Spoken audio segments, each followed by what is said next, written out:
back. James Harden right on target. Bang, bang, George Niang to Paul Reed from Tyrese Maxey. Joel Embiid.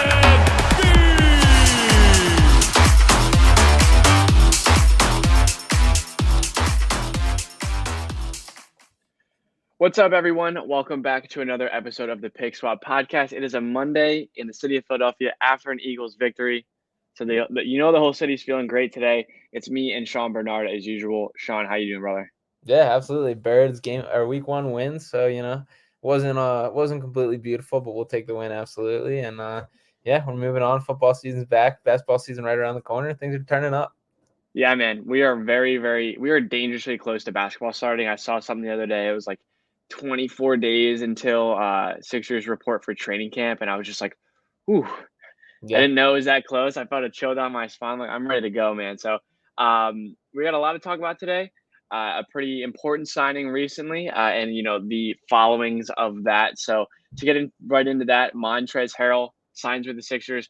It's 2 years, 5.4 is the final total, I believe. So pretty cheap. That's a bargain. I know there's been some mixed feelings in the Sixers fan base. I know that you had a fairly stout opinion on it to begin with, but you're starting to even out. How are you feeling about it? Yeah, the second year of it's a player option. A guy, essentially a veteran's minimum with an opportunity to come back on a second year. I think it's probably similar to like what the Harden contract is. I think it's essentially for this year, and then they have the option if things go really bad. So I think it's kind of set up from that model. So we sat up here last week, James, and we talked about like did the Sixers sign a veteran backup center, and we both pretty much landed on no for the reasons of wanting to see B-Ball Paul get some action, want to see what Charles Bassey can actually do on a full opportunity. And then the Sixers go out and sign Montrezl Harrell. Now, he wasn't a guy we mentioned. We mainly talked about DeMarcus Cousins. We kind of essentially Montrezl Harrell, I would say, is better than the guys we talked about. He kind of was one that made sense. He was drafted by Daryl Morey, had his best years under Doc Rivers, was Sixth Man of the Year with the Clippers. He's a very good player. Yeah. And I think the wave of emotions that kind of went over everyone is like, if we fully trusted Doc Rivers to make the right call, pull the right strings, this is a terrific signing. This is a guy that will eat up innings in the regular season, be able to start when Joel's not there, a different type of player than the Sixers have really ever had. He's not a full big man. He's only 6'7", isn't a shot blocker, not much of a defender. He gets played off the court as a defender in the postseason, which is really the concern. But he's a guy, he can score, he can self-create. He's a pretty good passer. I really do like Montrez. So I have a little bit of mixed feelings with it. Yeah. So I think there's two very strong sides to this, right? Mm. On one side, what we talked about last week and what a lot of Sixers fans have been talking about, like we feel like it's time to see Paul Reed and Charles Bassey in a role where we can either decide if they're going to stay or not. Like I feel like that's almost where we are with them, is we like these guys, but it's make or break. It's kind of to either put up or shut up. Obviously, these guys have long careers ahead of them, but really in this moment with this team specifically, like these guys either got to play or got to go. Like you're either eating a roster spot for no reason or you're going to play. So you want to see what Paul Reed, and we like what we've seen so far. But then on the other side, you look at it, and it's Montrezl Harrell for $2.2 million. Essentially a vet minimum, a guy that was playing starters minutes last year. Like we're seeing a trend in what Daryl Morey has done with his backup center position, and every time we're kind of like, meh, and then we get to the season, we're like, okay, this is actually a good thing. We were happy with Andre Drummond and what he was bringing to the table. Was he going to be a defensive issue in the playoffs? Yes. Yeah. Yes, he was. Dwight Howard was. So that's where the issue comes in. What you mentioned, you alluded to in that situation is Doc Rivers going to play this guy minutes that he cannot fulfill defensively? The answer is probably yes, right? Like the answer is probably yes. That is a bigger issue. That's going to happen with whoever they brought in. I think Montrezl Harrell is a very good player. He's part of the archetype we wanted, right? He's a dog. Yeah, he's sure. a dog. For Definitely. Sure. Part of that archetype, good friends with James Harden, great in the pick and roll. Like we're talking about guys that fit alongside. He's a very, very strong fit. Good rebounder. He's a guy that I think gives you versatility. Like we talked about this a lot over the offseason and what they've added. He's versatile, man. You can play Paul Reed next to him. You can even play him next to Joel Embiid. Like there are situations where if you need something like rebounding and tenaciousness and that extra level of hustle, Montrezl Harrell fits that mold. I think it's really an interesting signing. I'm pretty excited about it. Yeah, there's no doubt in my mind that he's going to be a Philadelphia fan favorite. He is an absolute rim rocker, dunk machine, a guy that talks his shit. We've seen him get into his tussle with Joel just last year. Yeah. He's an awesome player. And now when we talk about so there's two parts to this, and this is where I cut it. This is where my decision went, is like, if we're purely looking at this from a Montrezl Harrell aspect, I love him. I love him as a player. I love what he does on the court, everything. The reason that everyone has this second guess, and it's pretty crazy that it's pretty universal. Everyone has the same feeling. Like, you read Derek Bodner, Sixers Adam, any of the reporters that you read pretty much have the same feeling on, like, this is a great weapon to add to the arsenal if used correctly. But there's a very justifiable fear that it's not, because Doc Rivers literally used this guy, Montrezl Harrell, wrong with the Clippers, and that was the main reason that he was fired there. This was the year that the Clippers were up 3-1 in the Nuggets, and then came back and the Nuggets won that series, built up Jokic legacy, and sent Doc Rivers out the door. And I will give a little bit of a pass to Montrez. I mean, first off, the biggest issue is, like, Zubac was the better matchup for that, so that's what you play as a coach. So that's a Doc decision.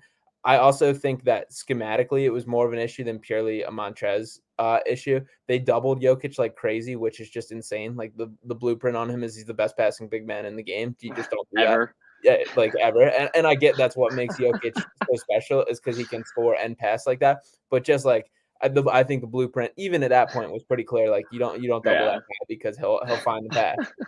But as far as Montrez specifically, like, his defensive deficiencies, he's built kind of strange. He's 6'7" with a 7'4" wingspan. He's not a great shot blocker. His best shot blocking year was his sixth man of the year with the Clippers. He averaged 1.1 blocks a game. That season as a whole, he averaged 18.6 points, 7.1 rebounds, 1.7 assists, and 1.1 blocks in 27.8 minutes per game, which is ridiculous production from a bench player, something the Sixers haven't seen in really ever. Like, I think go back to Lou Williams is the closest thing, and I think there's an argument that Montrez might be more impactful than that.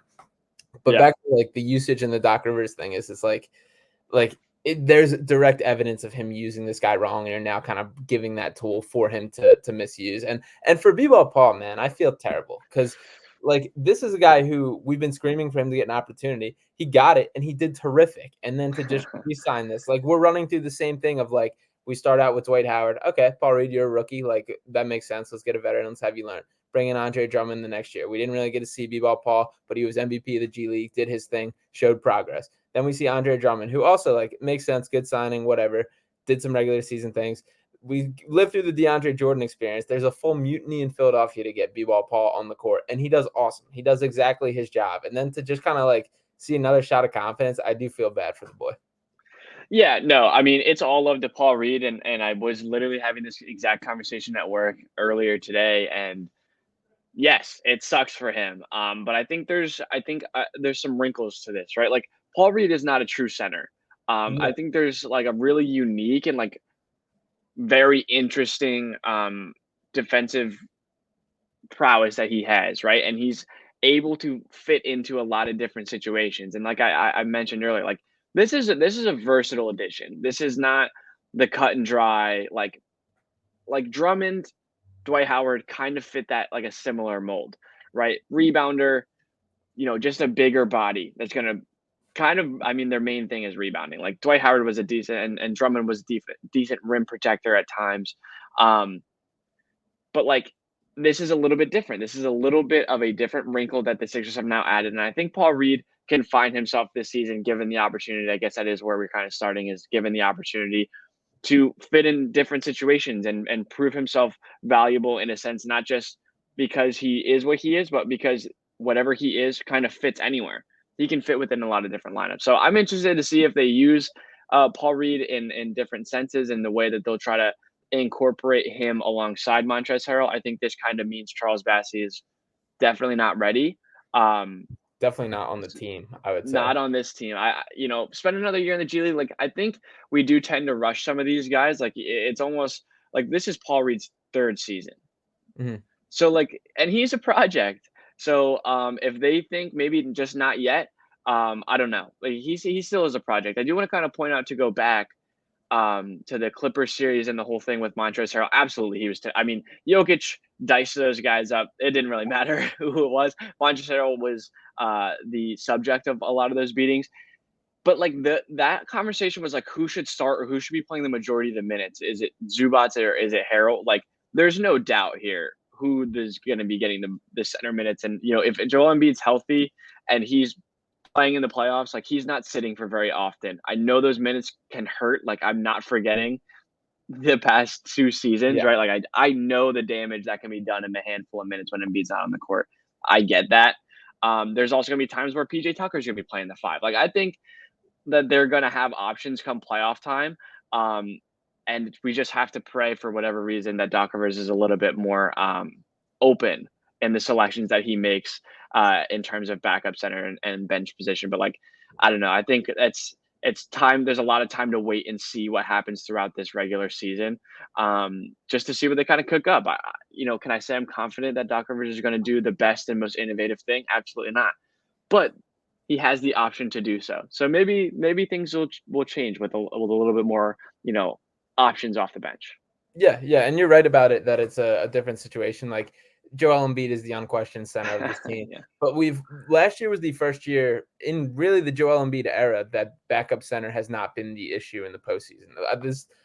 B-Ball Paul was the first time that he just did his job. He stayed in his lane, did his thing, and it's what the team needed. And like that's exactly fine. Like that's what we threw at him. I would argue I think B-Ball Paul is a more traditional center than Montrezl Harrell for sure. And maybe that's a point toward Doc playing Paul because he seems to like that. Like maybe that is helpful in the postseason. Like from a Daryl Morey signing, like I absolutely love it. This is the right decision. This is terrific value. This is a guy who's going to bring something to this team. And Montrez is a guy that I really do like as a player. So I'm excited about him with that. But there's just that like back of the mind chirping away. Like there's also this signing somehow made the Sixers better and decreased their chances of winning a title. Yeah, that's that's a pretty brutal way to think about it. And I think that kind of points to a larger issue at hand here. Like we are talking about the backup center position and we are talking about minutes that are dwindling when it comes down to playoff time. And, they always talk about it's 8 or 9 in the playoffs. Like if that's the case and they just end up rolling with PJ Tucker, like I could see that happening. I could see them just foregoing that backup center position altogether and just keeping, because PJ Tucker is going to play as many minutes as his body will let him play. Yeah. And for whatever reason, I don't know what it is, he has not slowed down at all. So like honestly, in the latter part of his career, he's been just better and been able to play for longer portions of time and be more versatile and change the game in different ways. So like I think that idea coming in as well and being implemented is something that they will do. And like we do kind of want to give, I'm not giving Dr. benefit of the doubt. I'm not saying that, but a little bit of credit for the way that he did coach in the playoffs last year. He was a little bit better. And, you and I both talked about it for, at extensive times during the postseason where he was better. The DeAndre Jordan thing, not great. But he did change. He did move to Paul Reed, and he did allow Reed to expand his game and do things a little bit differently. So maybe that innovation is starting to creep in, and Doc's seeing that there's other options there. And like we do not have DeAndre Jordan or Dwight Howard, so like it could be worse. Right? Yeah. And you are right. Like at the end of the day, he did pull the right strings, make the right calls. I thought he coached a very impressive postseason last year. I think the Sixers losing was very minimally on Doc Rivers. I think there was several reasons I would throw above that. The thing about Doc is like there isn't a reason like to fire him yet. Like he really has done everything like the reasons that they've lost have been because of the roster, because of Joel's injury. It hasn't been a pure Doc Rivers issue. And now granted, there's been like times where it's frustrating. The Hawks series could point more on. Like I think starting out with Danny Green guarding Trae Young, it's like there's little decisions that he's made that are absolutely you can question, and he hasn't been flawless by any means, but certainly. Yeah, I do think he, for the most part, has kept it on track, and I guess we do have to give him the benefit of the doubt.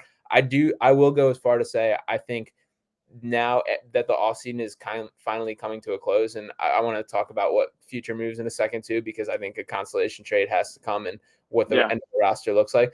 But the bottom line is like Daryl Morey has now stocked the weapons for Doc Rivers to get the most out of. I think the most pressure going into next year, I will throw more on Doc Rivers than I even will on James Harden. And I think the pieces are in place for both of them to have terrific years, that the excuses are off the table, and now it's kind of make or break time. Yeah, and it's scary. That's like an intense and like big situation to walk into the season, but like if it's right, like you're entirely right. I think that this is a really important season to the not the development of this team, but the next step. Like this team has to make it past a certain threshold before it's just all anarchy here. Like this team hasn't been past the second round. Not only do you have Joel Embiid in his prime, you now have James Harden who's coming back, and he's a top whatever player of all time, top whatever scorer of all time. Like you can have those debates separately, but he's one of the all-time best at what he does.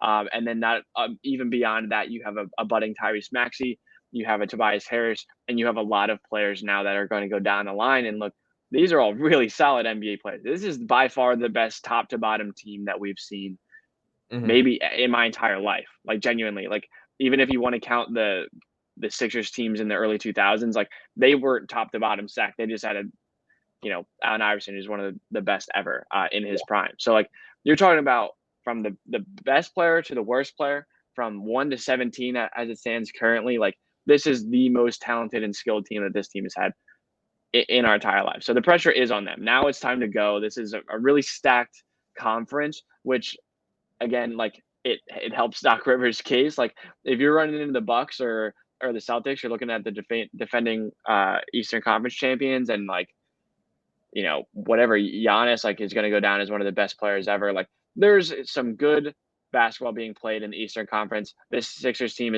is at the top of their game, or should be. So if this is a disappointing season, like it does definitely fall on Doc. But I think we're all kind of on the same page with that. I think the ice is getting thinner by the minute with Doc Rivers in this city. Yeah. I mean, for sure. And it's kind of been like that way. We've had those feelings throughout. I do want to talk about the roster as it stands. So they now have 17 players for 15 roster spots. Essentially, looking down the list, there's 4 guys that only 2 of them are going to make the team unless there is the consolation trade, which I do think is going to happen to some extent. But looking at those 4 guys, these are the ones on non-guaranteed or partially guaranteed deals. We got Trevlin Queen, who has $330,000 guaranteed. Charles Bassey, who's got $70,000 guaranteed around there. I think it's 73. And then there's Isaiah Joe and B-Ball Paul, who are both on non-guaranteed deals. The Sixers could cut them for free. I think B-Ball Paul has earned his spot on this roster for sure. I can't see them walking away from him. And it sucks because looking at this list, I think Trevlin Queen's an NBA player. I think Charles Bassey is an NBA player. I know B-Ball Paul is an NBA player.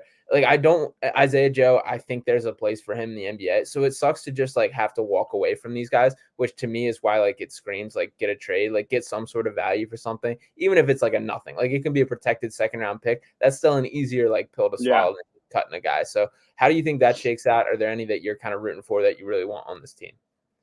Yeah, I mean, I think if they're getting cut, if 2 players are getting cut, like it's going to be Bassey and Queen. And I don't really think they're going to think twice about it. Don't get me wrong. I like Bassey. And, there was a while back where I ended up going back and listening through some of the old podcasts. And there was one where during the COVID season where Bassey played against the Nuggets and Nikola Jokic and played really well. And I remember hearing us talk about it and being so excited for him and about him. And now looking back, it's like there just hasn't been the opportunity there for him. And I think that there is a lot to him and what he is as a player. And Trevlin Queen as well. I know you've raved over him for a while and you're a big fan of his. He proved to me in the summer league that he has the ability to play in the NBA. What I'm going to say next is going to sound harsh, but like, bye. Like, I'm sorry, they're not guys that are impacting a championship caliber team. I think Isaiah Joe has the chance to prove himself this current season. I don't think when you're picking between these guys, like Isaiah Joe has to be on the team, and Paul Reed, we're talking about him being the guy behind Joel Embiid. So you obviously want to keep him as well. I like these guys. I think they're NBA talents. They might fit like just better somewhere else. Like I think it might just be better personally for the 2 of them, especially Bassey, to go play on a team that needs a developing center. needs a guy that's going to get minutes, needs a guy that's going to play alongside guys that are getting him the ball. Like, that might be better for him. So if he ends up in Houston or somewhere, like, that would be better for his career. So you'd almost be doing him a favor. But, I think there's a trade incoming. I don't know who it may be, though. Yeah, I think there has to be something. Like, Morey's very just careful with his assets and using them correctly. So I just think cutting guys is not the way to go in this kind of situation, or any really. Like, that's not how you get ahead in the NBA, is by wasting assets and wasting draft. Like, you have to be smart with the guys that you do have. And for Bassey specifically, I don't know exactly what the relationship is, but I know him and Dwayne Casey have a strong relationship, and that last year he was pushing heavily for Doc Rivers to play him. And the frustrating part is, like, when he actually did play him, he looked great. Like, we were, like you said, we were excited by what we've seen. There's things that he needs to improve for sure. Like, his hands need to get a little better. He needs to just kind of, he's more of a feel of a game kind of the thing that I need to see. And defensively, I've been underwhelmed by him. I've seen the G League highlights, the stats of like the over 2 blocks per game and everything. When I watch him play, I just don't get that feeling. In Summer League, I definitely didn't get that feeling. Like, people don't drive at him with fear that they're going to block shots, which they absolutely should based on his frame and the way he plays. So that's, to me, a little bit of a red flag. But I still think he's definitely an NBA guy. I think there's a place for him. And I think he's going to be a productive backup center where he lands, which sucks that, like, I think there's pretty much zero chance he's on the Sixers roster looking forward this year and moving forward, whether it is via trade, via cut to some extent. I unfortunately think that's how it goes. Trevelin Queen, I know, like, there's little hope. I'm sure he kind of knew the situation he was getting into. It's not a terrible situation for him, considering, like, you're walking away with $330,000 to play 0 seconds of basketball and have a chance to latch on somewhere. Someone will give him a chance. But I just love his style, what he brings, and I think he would thrive in this situation with the Sixers. They've kind of improved the style of player that they're missing, so it's not like as much of a need as I was hammering home at the beginning of this offseason. But he's still kind of the type of guy who, fearless shooter, ready to let it fly, another guy that can handle the rock, plays good defense. His steal numbers are off the charts. They're like Matisse Thybulle level steal numbers, and, like, he doesn't have as crazy of a wingspan, but he still has long arms and he's super active defensively. Like, he's an NBA guy, and I want it to be with the Sixers. So I'm very team get a trade. Unfortunately, Furkan, Matisse, we're talking about the usual suspects there, but it's I don't know. I'm interested to see how it turns out. I also now kind of believe Morey has a plan, especially based on the Harrell signing. Yeah, I mean, there's a good chance that this goes into this is their training camp roster, right? Like, Trevelin Queen, whether or not he's on this team in October, is not really, like, he's getting paid that money to be in training camp. He's a training camp body, and I think that's a good thing. I think that this, I talk about this being the best team. I think this is the best culture and environment that has been here as well. Like, when you talk about competition and competing against each other every single day for spots, like, when you're looking at 17 players and there are people that know you only have 15, that's the best thing for a training camp. You talk about this team that's come out slow and looked lazy and looked like they deserve all these things and look entitled. The best thing that could ever happen to them was to force the last 5 guys on that roster to kill each other every day in practice, trying to make this team. And it's going to push the guys above them, and then it's going to push the guys above them. And you already know that the top of these guys work really hard, but there's nothing like that energy in an arena, in the practice facility every single day, everyone trying to outwork one another. I think that's the best thing for this team. So no matter how it shakes up, no matter how it looks come the mid-October, I think that they're going to be as prepared as they've ever been. So, like, with Queen, I think with his attitude and the way that he plays, like, what if he does come into training camp, lights it up, plays super well, competes, shows that he's valuable to this roster? Like, maybe they move on from somebody else and allow him to stay. Like, there's chances of that happening. So right now it's one way. I could see in 2-3 weeks them going into training camp and being like, oh wow, like, we got to find a way to keep Queen or keep Bassey or keep Reed or keep Joe. Like, those things happen. So there's just something to look forward to for the training camp season as well. Yeah, definitely. And the last thing I wanted to bounce off you here, James, is I kind of had a thought process. Obviously, this always just comes down to what Joel's mindset is like, we've talked about, like, resting him in the regular season, making sure he's ready for postseason. Because at the end of the day, this entire Sixers ceiling relies on if he's fully healthy, and that's been the issue. I think there's a chance, like, Joel has like moved on from the like searching for MVP, looking for the regular season accolades, to where he might be ready to take a little bit of a step back on the regular season grind, make sure he's ready for postseason. And I think that's where Montrez comes into play big time, because we called him an innings eater earlier. Like, that's kind of what he does, is he can play a ton. He can play well, make a positive impact, especially in the regular season. Do you think there's a chance we kind of give him full reign for a period of time and Embiid like is locked in for the postseason? Yeah, I think they're just going to be more, not necessarily particular, but intentional about the way that they're using Joel. I think that they're going to focus so much more heavily on playing a team brand of basketball. I think when you think about when Doc was at his best, and when you're thinking about what Doc was when he was coaching his best basketball, was when he had to find a way to make a team of superstars play as a team. And coming into that, had only coached teams with one or two good players, right? You bring in Ray Allen, you bring in KG. That team had to find a way to play the best brand of team basketball. And that's what they did. That's what ended up winning them a championship and making them a good team for a while. Ever since then, he's had the treatment of just like, he's had fantastic teams. Yeah. Every team he's walked into has been a fantastic situation. And those teams just carry you, right? Obviously, this is a really good team. It has star players, but when you're talking about the way those star players fit together, like Harden is one of the best facilitators in the game, top 3. Yeah.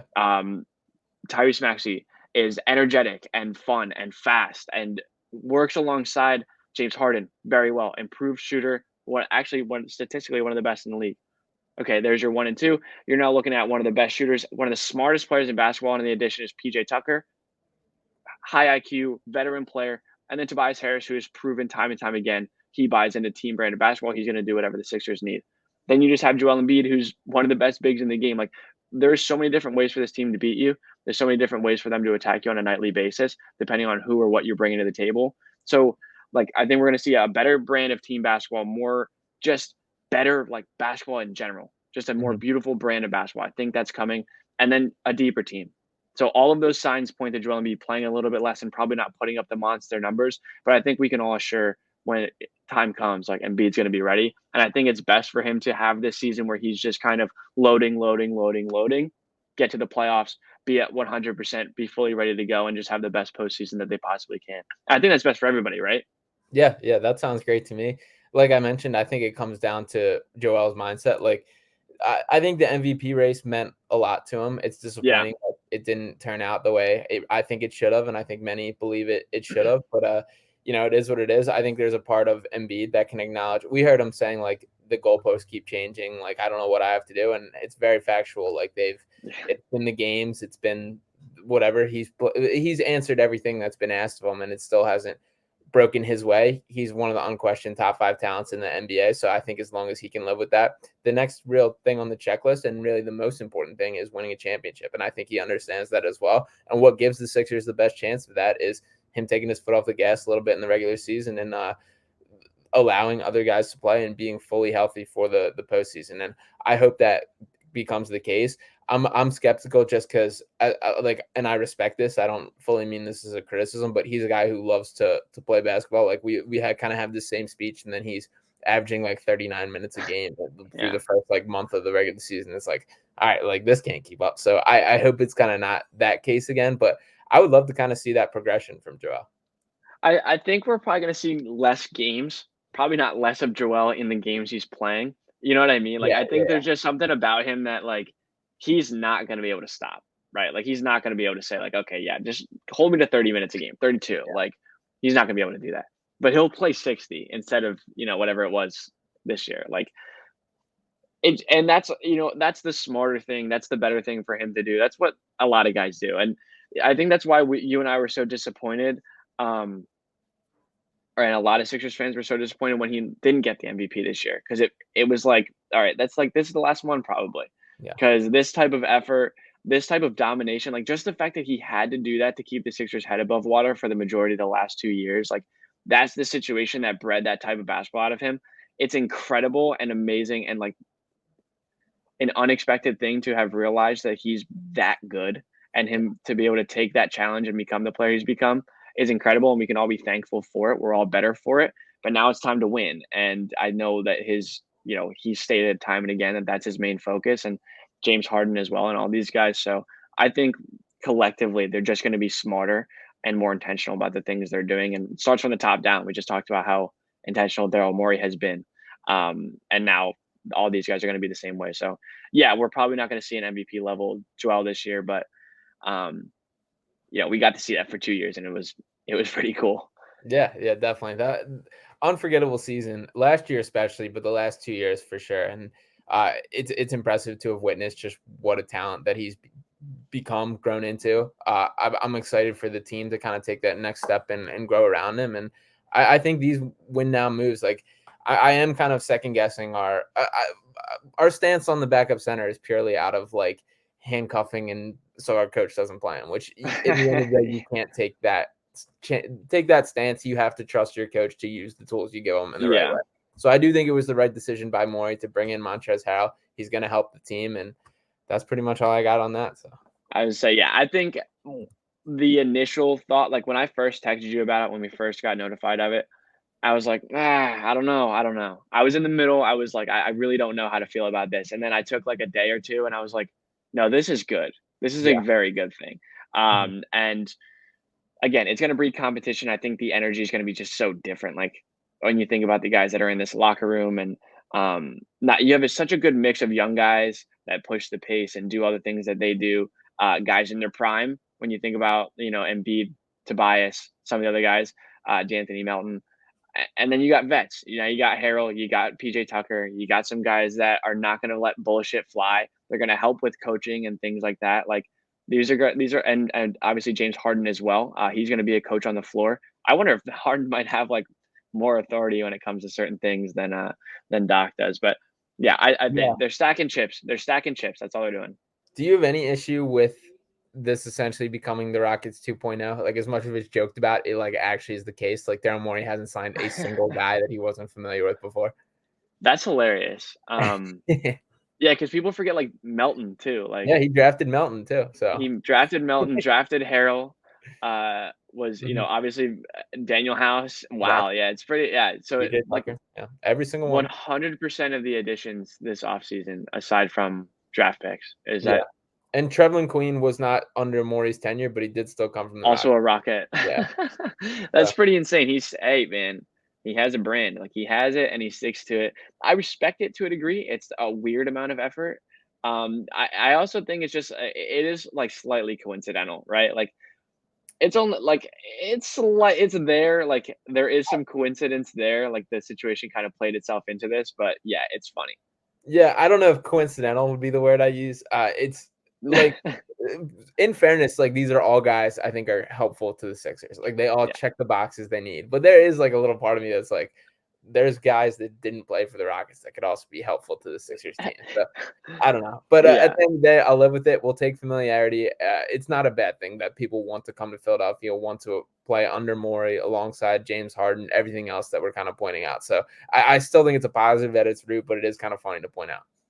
Definitely. And like, not coincidental, but there is some coincidence within it. Like D'Anthony Melton became a very good player beyond the Rockets, right? Like, so PJ Tucker wasn't there. I mean, It's funny though. It's very funny. And it's a commitment to the craft. And I respect it, to be honest. So it'll be interesting to see how it works out. I mean, and I think James Harden being, again, like the quarterback of this team, like the coach on the floor, these are all guys he wanted to. Like we're being really honest, it's a lot of James Harden influence as well. I think Embiid's just make the team better, man. I don't give a shit. Like just make it so we have some guys to play. But at the end of the day, I mean, I'm pretty happy with how the Sixers all seen is kind of coming. I still think there's that final move, but that's pretty much all we got for you guys today. Excited about the Montrez signing overall. More to come. Make sure you guys check out all the Eagles content we got coming for the game this week and upcoming. And we will get back with you next week with another Pick Swap podcast.